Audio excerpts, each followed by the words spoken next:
우리 다 같이 사도신경으로 신앙 고백하겠습니다. 전능하사 천지를 만드신 하나님 아버지를 내가 믿사오며 그 외아들 우리 주 예수 그리스도를 믿사오니 이는 성령으로 잉태하사 동정녀 마리아에게 나시고 본디오 빌라도에게 고난을 받으사 십자가에 못 박혀 죽으시고 장사한 지 사흘 만에 죽은 자 가운데서 다시 살아나시며 하늘에 오르사 전능하신 하나님 우편에 앉아 계시다가 저희로서 산 자와 죽은 자를 심판하러 오시리라. 성령을 믿사오며 거룩한 공예와 성도가 서로 교통하는 것과 죄를 사하여 주시는 것과 몸이 다시 사는 것과 영원히 사는 것을 믿사옵나이다. 아멘. 우리 찬송가 266장입니다. 주의 피로 이룬 샘물 찬양드리겠습니다. 266장입니다.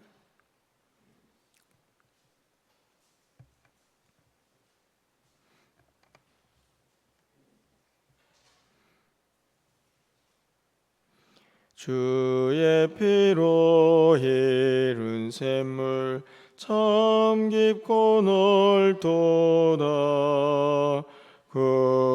구원하는 그 신능력 다 찬송할지라.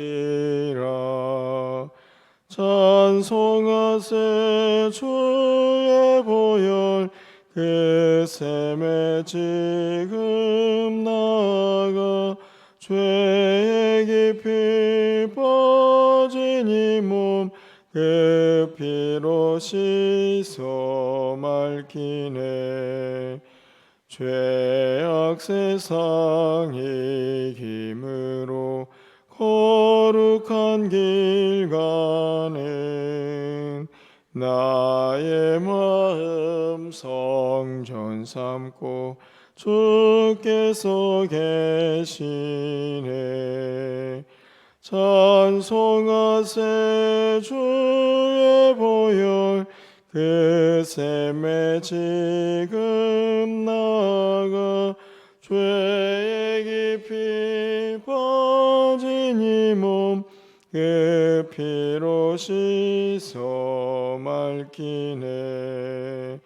주 예수를 깊이 아는 놀라운 은혜 하늘나라 즐거움이 매일 새롭도다.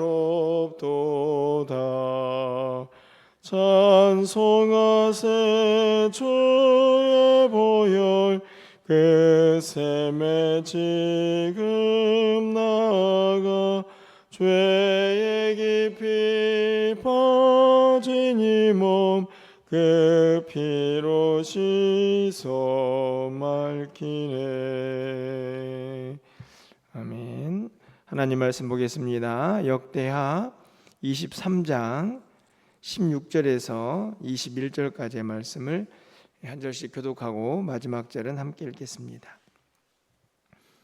구약성경 686쪽에 있습니다. 역대하 23장 16절에서 21절 말씀 교독하겠습니다. 제가 먼저 읽겠습니다. 여호야다가 자기와 모든 백성과 왕 사이에 언약을 세워 여호와의 백성이 되리라 한지라.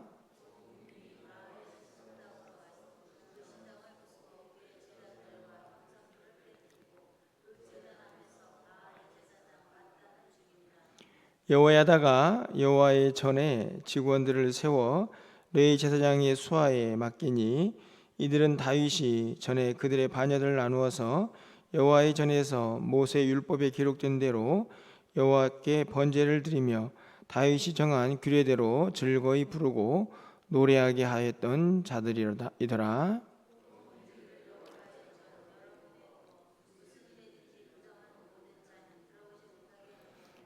백부장들과 존귀한 자들과 백성의 방백들과 그 땅의 모든 백성을 거느리고 왕을 인도하여 여호와의 전에서 내려와 위문으로부터 왕궁에 이르러 왕을 나라 보좌에 앉히매 그 땅의 모든 백성이 즐거워하고 성중이 평온하더라. 아달랴를 무리가 칼로 죽였었더라. 아멘. 어떻게 긴 연휴를 잘 보내셨습니까? 또 하나님께서 또 우리 모두를 또 은혜 가운데 인도하셔서 또 귀한 시간들을 또 잘 보내고 또 함께 이렇게 주일을 맞이할 수 있음에 또 감사를 드리게 됩니다. 여러분 어떠신지 모르겠지만 이렇게 연휴가 길면 이렇게 뭐 하루를 쉬고 이렇게 일상으로 돌아오는 것보다는 훨씬 더 좀 쉽지 않다 하는 생각이 좀 듭니다. 이렇게 길게 쉬다 보면 이제 몸과 마음이 좀 느슨해지기도 하고 그래서 제자리로 돌아오는 것이 참 쉽지는 않다 하는 생각이 좀 들게 되는데요. 여러분은 어떠신가요? 사실은 뭐 우리의 연휴만이 아니고 우리의 모든 삶이 그렇지 않나 하는 생각이 듭니다. 뭐 어떤 것에서 조금 이탈해 있다가 다시 제자리로 돌아오는 것이 쉽지는 않다는 생각이 들기 때문인데요. 어떤 면에서는 일상이고 평범하지만 그 제자리를 지켜내는 것이 참 큰 용기와 또 결단이 필요할 때도 있다 하는 생각이 좀 듭니다. 신앙생활도 좀 마찬가지인데요. 뭐 하루하루 예배하고 또 봉사하고 섬기고 굉장히 일상적인 것처럼 보이지만 잠시 자리를 이탈했다가 다시 자리로 돌아오는 것이 참 쉽지 않다 하는 생각들을 갖게 됩니다. 오늘 본문도 그런 모습이 기록이 되어 있는데요. 이스라엘 백성들은 사실은 이제 남과 북이 갈라진 이후에 이제 하나님의 관심은 다윗의 정통이라고 할 수 있는 남유다 쪽에 이제 집중이 되죠. 남유다에서 물론 이제 바벨론의 멸망을 당하는 큰 위기가 닥치기도 하지만 그 전에 가장 큰 위기가 언제였을까 생각해 보면 저는 오늘 본문이라고 생각이 듭니다. 오늘 본문의 이야기는 어떤 시대적 배경을 가지고 있냐면 우리가 알고 있는 이 이스라엘 남유다 쪽에서 대가 끊길 수도 있는 위기의 순간을 다루고 있는 내용들입니다. 잠깐 말씀을 드리면 남유다에 이제 아하시아라는 왕이 있었는데 그 왕이 짧게 통치를 하고 이제 죽임을 당하죠. 그리고 나서 이제 그 다음 왕이 요아스 왕인데 그 사이에 이 아하시아 왕이 죽은 다음에 그의 어머니 아달랴라는 사람이 어떻게 보면은 뭐 영모라고도 할 수 있는데 다른 왕자들을 다 죽이고 왕위에 이제 올라서게 됩니다. 뭐 단순히 뭐 한 1년 정도가 아니고 오늘 본문에 보면 한 7년째쯤 되었다 이렇게 기록이 되어 있으니까 6년 이상을 이제 그 왕위에 있었다 하는 것을 알 수 있습니다. 엄청난 위기죠. 이 남유다는 하나님의 택한 이제 이 지파들이 모여 있고 그래서 다윗의 혈통을 쭉 이어야 하는데 그 가운데 갑자기 오므리의 딸이라고 하는 이 아달랴가 갑자기 왕이 되어서 6년 이상을 통치하는 그런 시간을 보내게 됩니다. 다시 제자리로 돌아와야 하는데 다시 이제 왕위가 이어져야 하는데 굉장히 큰 위기의 순간을 맞이하게 됩니다. 그때 그 모든 상황들을 이제 극복을 하고 다시 왕을 세워서 그 왕위를 잇고 있는 그 한 인물이 등장을 하는데 그 사람이 바로 제사장으로 있었던 여호야다라는 사람입니다.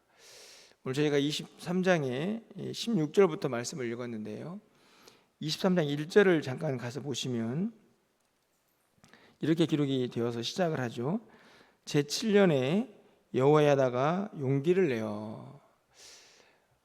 이 구절이 되게 단순해 보이지만 그 당시에는 이 용기라는 말이 아마 목숨을 건 용기가 아니었을까 생각이 듭니다. 이 아달랴가 이미 6년이라는 시간을 통치를 하면서 그 땅을 다스리고 있었으니 용기를 내어서 모든 것들을 제자리로 돌려야겠다 이런 마음을 가지고 그 아달랴를 이제 제거하고 다시 왕을 세운다 하는 것이 결코 쉽지 않은 그런 의미에서 이 용기라는 단어가 자기 목숨을 건 용기가 아니었을까 하는 생각이 드는 것이죠. 그렇게 용기를 낸 여호야다로 인해서 물론 그 모든 개혁에 하나님의 능력이 함께 했겠지만 그 용기를 통해서 오늘 16절부터 21절까지 놀라운 개혁이 일어나게 됩니다. 사실은 개혁이지만 어떤 면에서 보면 이스라엘 백성들이 마땅히 있어야 할 그 자리로 다시 돌아가는 일이다 이렇게 생각이 드는데요.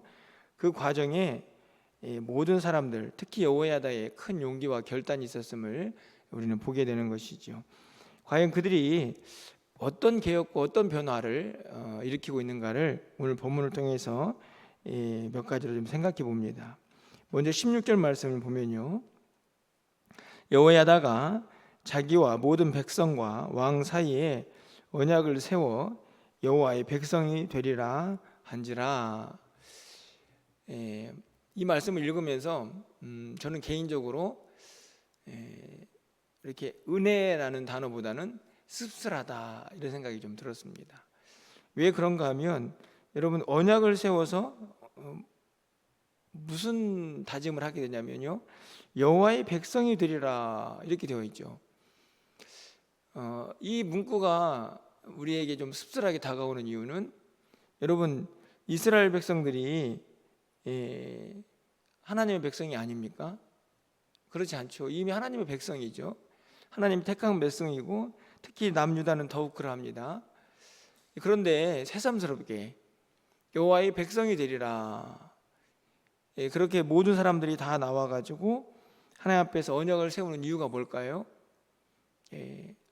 아까도 이미 말씀을 드렸지만 남유다의 이 백성들이 왕을 비롯해서 하나님을 많이 떠나 있었기 때문입니다.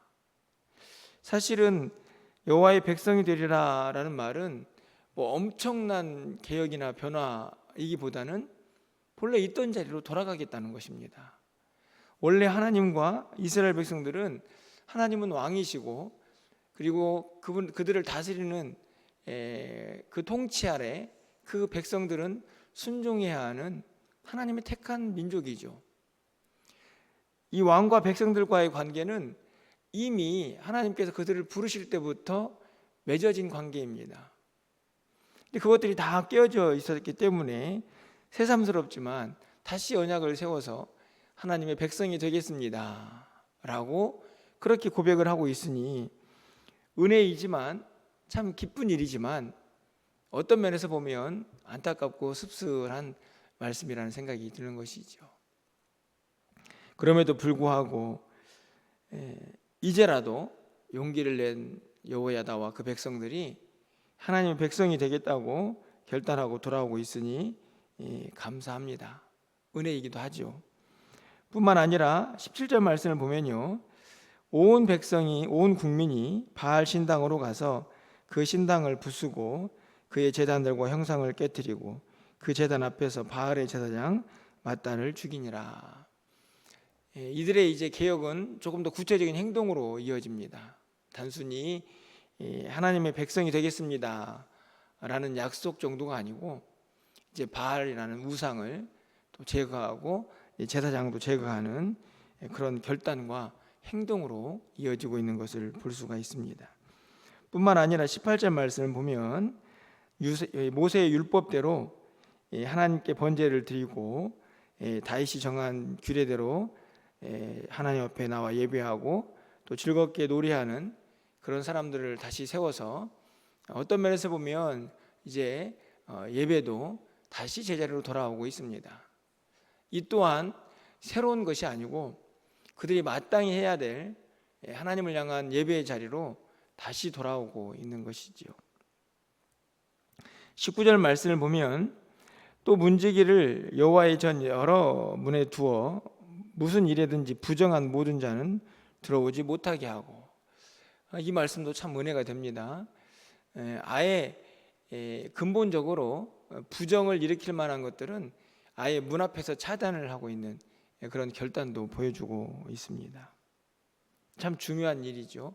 우리의 믿음도 죄를 짓고 나서 회개하는 것보다는 죄를 짓기 전에 그 죄를, 그 유혹을 차단하는 것이 훨씬 더 우리에게 유익한데, 아마 19절 말씀은 아마 그런 모습을 보여주고 있다는 생각이 듭니다. 아예 문지기를 세워서 부정한 것들은 성전문도 통과하지 못하도록 그렇게 작정하고 그 일들을 행하는 모습이 기록이 되어 있습니다.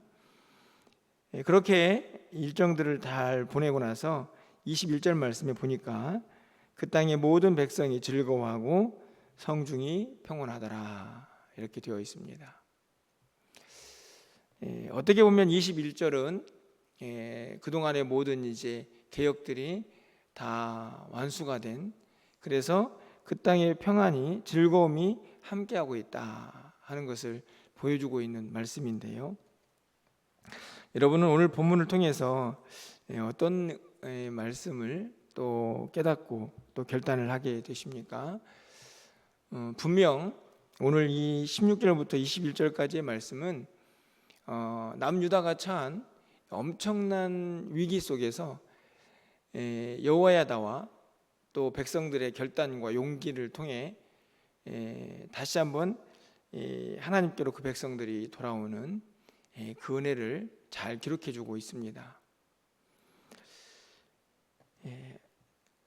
분명히 은혜이고 참 귀한 말씀인데, 아까도 드렸던 말씀처럼 이것은 결코 새로운 것은 아니라는 것이죠. 마땅히 그들이 있어야 할 자리로 다시 돌아오는 것입니다. 그런데 이 일이 참 어렵기도 하고, 이스라엘 역사를 보면 쉽지 않다 하는 생각이 듭니다. 오늘 본문은 이스라엘 백성들이 다시 하나님께 돌아와서 성중에 평온하더라 이렇게 되어 있지만, 여러분이 잘 알다시피 이스라엘 백성들은 점점점 계속해서 하나님을 떠나고 마침내는 이제 그들의 역사가 보여주듯이 바벨론의 포로가 되는 상황이 되죠. 여러 가지 상황들을 잘 정리해 보면요, 그들이 왜 포로가 되었는가, 왜 하나님의 심판을 당하고 진노를 사는가, 그 말을 잘 정리해 보면 다른 데 있지 않습니다. 그들이 있어야 할 자리를 지키지 못한 것이죠. 원래부터 하나님의 백성으로 하나님만 섬기고 하나님만 의지해야 될 그 백성들이 그 자리를 떠났기 때문인 것입니다. 오늘 본문은 그 백성들이 잠시 그 자리로 돌아오는데, 안타깝지만 우리는 역사를 보면서 백성들은 다시 또 그 자리를 떠나버리는 안타까운 모습을 보여주고 있는 것이죠. 오늘 본문을 통해서 저는 좀 간절한 기도를 좀 하게 됩니다. 여전히 우리 공동체 가운데 제 마음속에도 굉장히 안타까운 그런 성도님들이 좀 계십니다. 좀 신앙생활을 함께 열심히 잘할 수 있겠구나 이런 생각들을 가지고 있었던 그런 분들도 지금 교회를 떠나 있는 분들도 계시고, 기도하고 또 관심을 갖고 하나님의 도움을 청하고 있지만 참 제자리로 돌아오는 것이 쉽지 않구나 하는 생각들을 갖게 되는데요. 저는 개인적으로 이제 그런 마음속에 기도하고 또 하나님 도우심을 구하는 그런 분들이 있습니다. 여러분들은 어떠신가요? 이거는 뭐 제 개인적인 좀 고백이기도 하지만 여러분의 각자의 삶에도 분명히 제자리로 돌아와야 할 부분들이 있지 않을까 하는 생각들이 좀 듭니다. 어떤 한 사람을 통해서 뭐 저 사람은 좀 신앙의 변화가 일어났으면 좋겠다 뭐 이런 생각을 하기 이전에 내 자신의 모습 속에서 이 하나님과 관계 속에서 이미 맺어져 있고, 그리고 또 그 안에서 누려야 할 은혜들, 그 자리가 혹시 멀어져 있거나 어긋나 있는 곳이 있다면 그 자리를 다시 회복하는 것이 우리가 마땅히 또 성도된 본분이 아닌가 하는 생각들을 오늘 본문을 통해서 다시 한번 해보게 되는 것이죠. 그런 회복이 있을 때 저는 21절에 있는 말씀처럼 모든 백성이 즐거워하고 성중이 평온하더라는 그 은혜가 우리 가운데 있게 되지 않을까 하는 생각들을 갖게 됩니다.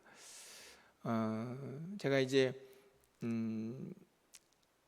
다음 주부터 이제 전교인 새벽기도회를 준비를 하고 있는데요. 주제를 생각하면서 오늘 본문의 설교와 다르지 않습니다. 우리가 있어야 할 자리를 다시 좀 세워보자, 다시 찾아보자 하는 그런 의미로 기도하면서 주제를 정하게 되었는데요. 오늘 새벽을 깨우는 우리 모든 성도님들의 마음속에 먼저 좀 이 마음이 일어나기를 바라고, 그래서 여러분 각자의 자리가 꼭 하나님께서 있어야 할 자리로 회복이 되어서 그 가운데에서 하나님 주신 은혜, 기쁨 그리고 평안을 다 같이 누릴 수 있는 은혜의 삶이 될 수 있기를 주님의 이름으로 간절히 소망해 봅니다. 그런 은혜를 누리는 오늘 한 날이 되시기를 바라고, 또 우리의 모든 기도의 시간들 되기를 주님의 이름으로 간절히 축원합니다. 기도하겠습니다. 사랑의 하나님, 이스라엘 백성들이 처한 절체절명의 위기 속에서 다윗의 혈통이 끊어질 수 있는 위기 속에서 여호야다의 용기와 백성들의 또 결단을 통해 저들이 다시 하나님의 은혜의 자리로 돌아오는 모습을 오늘 말씀을 통하여 살펴보았습니다. 간절히 바라기는 이들이 가지고 있는 이 은혜의 자리가 새삼스럽고 특별한 것이 아니라 이전에도 있어야 할 자리이고 그들이 누려야 할 은혜였던 것을 우리는 다시 한번 말씀을 통해 깨닫습니다. 간절히 바라기는 우리도 하나님 안에서 있어야 할 그 자리 다시 한번 돌아보게 하여 주시고, 혹시 떠나 있는 우리의 모습이 있다면 다시 그 자리로 돌아올 수 있는 결단과 용기가 우리에게도 있게 하여 주시옵소서. 그로 말미암아 우리가 누려야 할 하나님의 은혜와 평강이 우리의 삶 가운데 늘 가득할 수 있도록 하나님께서 도와주시고 또 인도해 주시기를 간절히 소망합니다. 하나님께서 우리의 모든 삶에 그런 은혜를 더하여 주시고 그런 마음도 주셔서 하나님과 늘 동행하며 하나님의 기쁨이 되는 우리의 삶이 될 수 있도록 주님 도와주시옵소서. 오늘 거룩한 주일입니다. 오늘 우리가 드리는 모든 예배가 하나님의 기쁨이 되게 하여 주시고, 행여나 오늘 이 날이 주님의 날인데 나의 날로 착각하면서 그 자리를 떠나버린 사랑하는 성도들이 있다면 그 자리를 다시 찾고 회복할 수 있도록 하나님께서 저들의 마음을 일으켜 주시옵소서. 오늘도 하나님께 기도합니다. 우리의 기도가 하늘에 상달되기를 원합니다. 오늘도 하나님의 은혜가 충만한 모든 예배 시간들 되게 하시고 또 한 주간의 모든 삶이 하나님의 뜻 가운데 온전히 붙잡힌 바 되게 주님 인도하여 주시옵소서. 예수 그리스도의 이름으로 기도합나이다. 아멘. 오늘